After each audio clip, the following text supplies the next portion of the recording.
Сега ще демонстрираме как Robus 400 движи една 6-метрова врата на фабрика. Вратата е конзолен тип, т.е.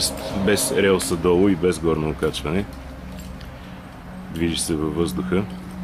Така, с моето 80 канално дистанционно набирам, вратата е на 80 канал и натискам отваряне.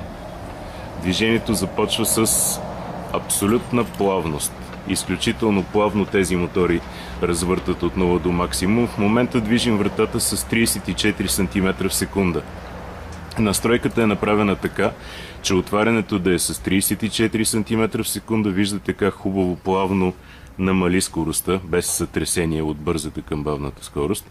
И затварянето е нагласено на 22 или 23 см в секунда. Нещо подобно. Така. Демонстрираме затварянето.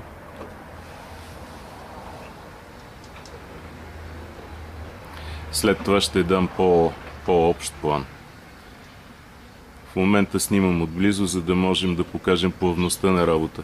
Хубаво е, че заради тази плавност мотора може да обслужва дори големи врати с тези пластмасови зъбни рейки, оригиналните на Найс, които са.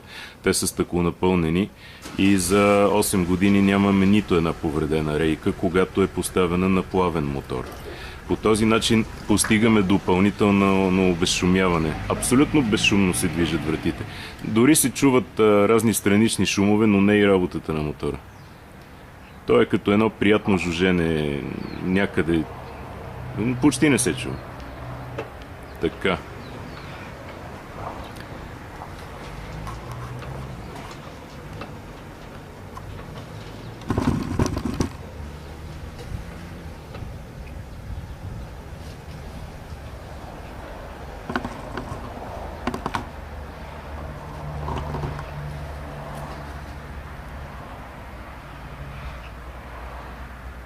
Отвори.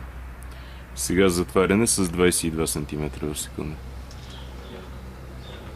Тоест, отварянето е на максимална скорост, затварянето е на по-бавна скорост.